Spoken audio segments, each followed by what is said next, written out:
guys, welcome to Home Sweet Homeschool. If you're new here, my name is Ashley and I'm a homeschooling mom to one. And in today's video, we're going to talk about teaching your kiddos how to take notes. So a few videos back, I had somebody say, how did you even start the process of helping your son learn to take notes? That would make a good video. So I thought, you know what, that's right. I've never thought about that. And that was something I had to work through on my own. I didn't know how to do it either. So I'm just going to share with you what has actually helped us. You may have a better way of teaching note-taking. There's probably some class out there that teaches note-taking, but I'm just going to share with you what worked in our home or what is working in our home. So first things first is note-taking has to be taught. It is not something that we just come out of the womb knowing how to do. And sometimes us parents expect that that should be easy, that taking notes should be easy, but it's really not. It is a skill that does have to be taught. And I feel like it's a scaffolded process. You've got to kind of walk them through it and slowly let them go. And so they can do it on their own. Now, if you've not ever watched anything on our channel, we use curriculum that is heavy in the note-taking department, and that has helped tremendously. So I am going to talk about Campfire curriculums and Gather Round because that is what got us started on taking notes anyway. So we started with Gather Round Homeschool. And if you don't know anything about them, they are a unit study approach. And the very first page in all the student notebooks is a notebooking page. It's a page for you to take notes. And I'm going to share one of those with you. So this is from the Vikings unit, and we haven't got to it yet. That's why I picked this one.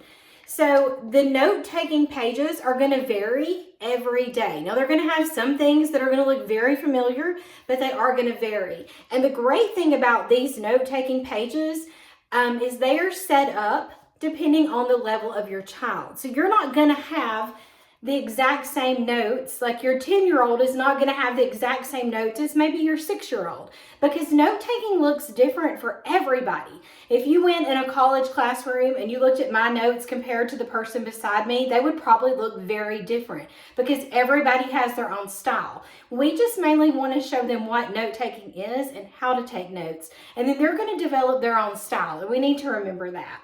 So, like I said, this is what it kind of looks like. What I love about Gather Round is it has kind of given my son an idea of what it looks like to take notes. So they do things on their notebooking page like mapping, and then they'll have titles like this says Viking Homes, Sources of Viking Information. And so it's going to look different based on whatever the topic is, and it's going to kind of give them some words to pay attention to, some key things they really need to pay attention to, because if you've never taken notes, you don't know what is important to write down or not.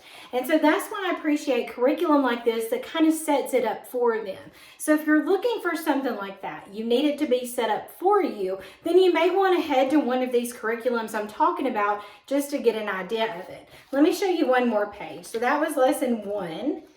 And let me see what lesson 2's looks like. Okay, so lesson 2's does have the map work on it.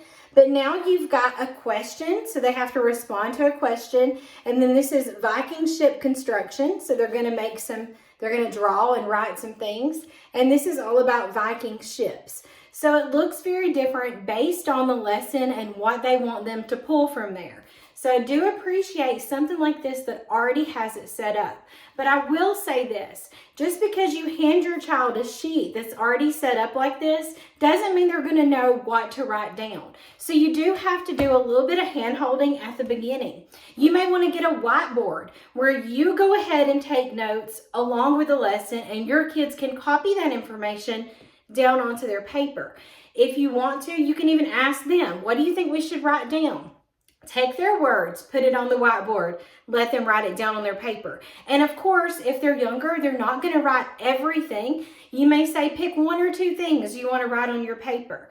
You want to show them how to do this. You want to show them how to do bulleted lists. You want to tell them you don't have to write complete sentences when you take notes. I promise you, it's a teaching thing. You're going to have to be patient and go slow with them and set them up for that. So if you want something like that that kind of sets it up for you, you could try out one of these units from Gather Round just to get a feel for it, and you can look at the different notebooking pages for each age level. It's amazing to see the difference in how they scaffold that process depending on the levels.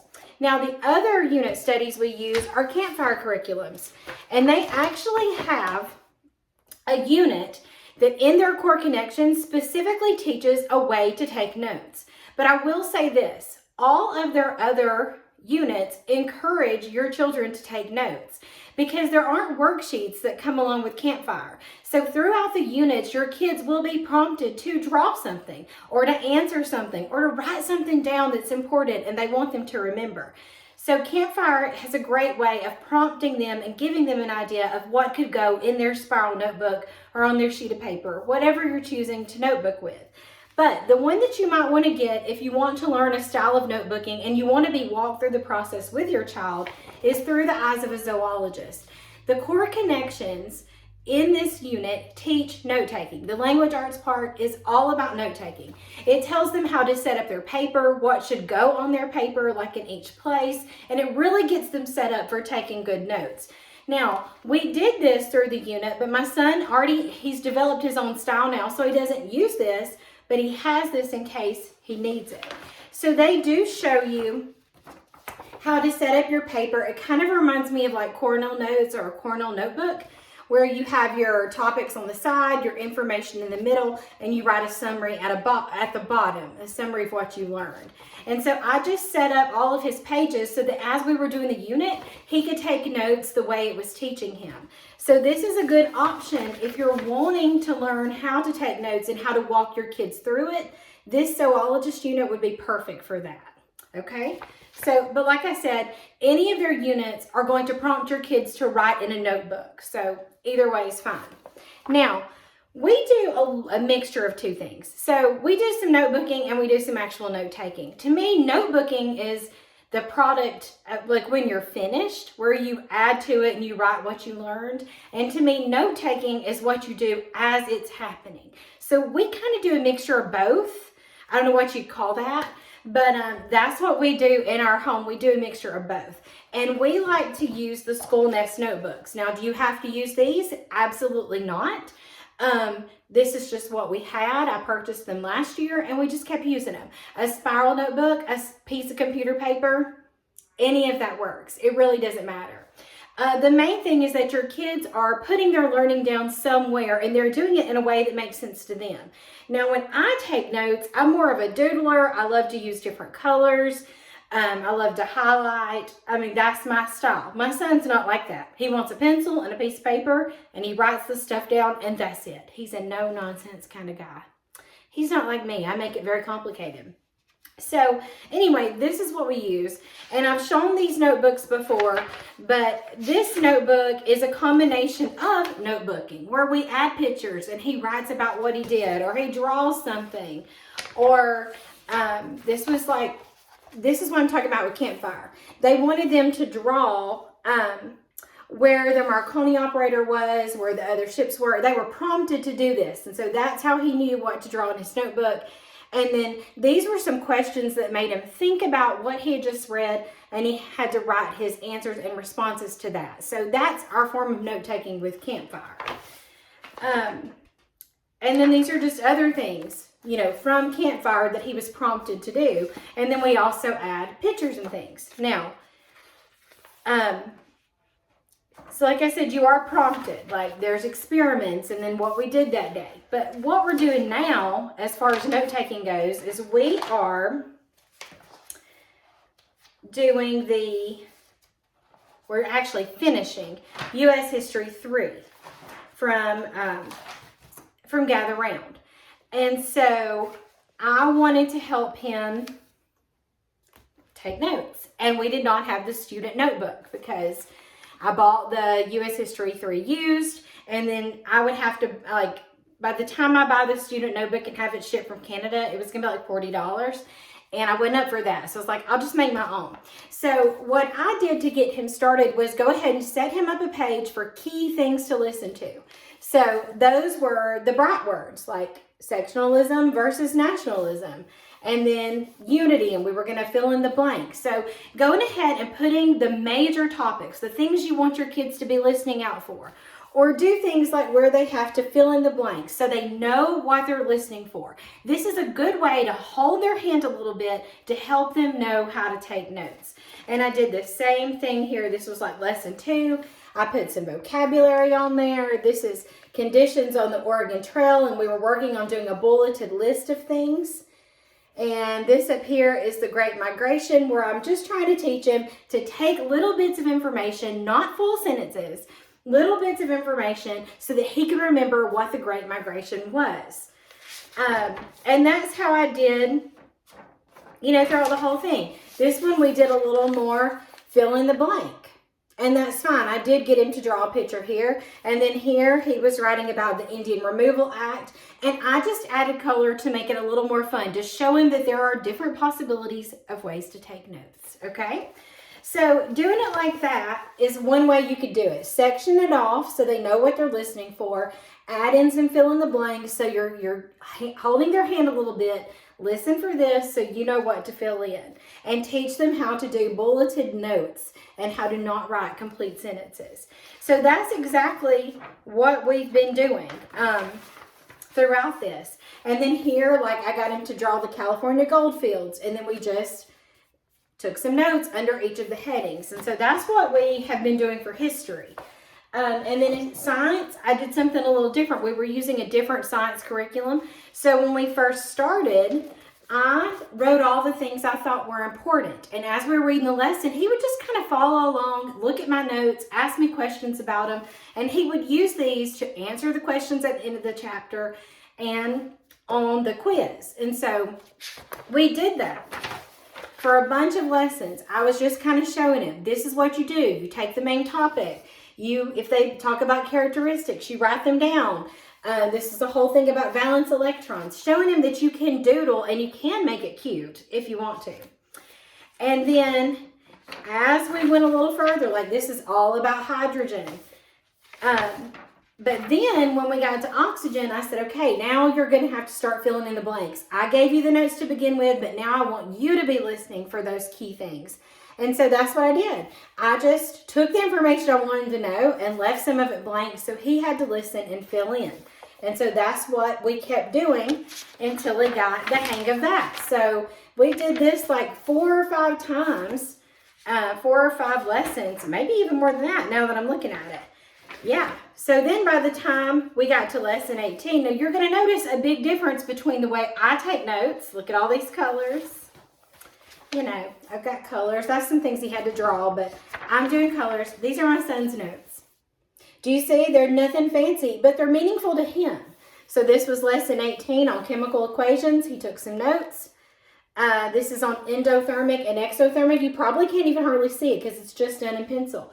But he does circle things, and it does mean something to him. And he is able to take these notes and use them to answer questions and on the quizzes, and they mean something to him, and that's really what matters. And like I said, it's nothing fancy. This is acids. This is everything he wrote down about acids and everything he wrote about bases. And he knew exactly what he wanted to write down. He would ask me to stop so he could, finish taking some notes.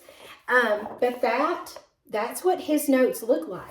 So I know a lot of times we see those beautiful notebooks and we think, oh my gosh, that's what I want my kid to do. And some kids that works beautifully for them and that is meaningful to them, and that's what I would want to do. I love all things beautiful and cute, but that's not what works for my son. And we have to remember at the end of the day, we need to be focusing on what is really going to work for our children and what is going to help them remember the things that we're talking about. And for my son, if it's as simple as just taking a pencil and writing notes like this, then that's all that matters. This is perfectly okay. Is it beautiful like those other notebooking pages that you see other homeschool families share on Instagram? No. But what is beautiful is he started Gather Around when he was in the 5th grade and he couldn't take notes. And it was a learning process. And what is so great now is that in his 8th, he got better in 7th, he got better in 8th, and now he's in 9th grade. And he knows how to take notes. And that's the win right there. The win is not that beautiful spread that makes a great Instagram picture. The win is that we have taught him how to take notes. and he can do it now. And so he could watch anything. He could read any book.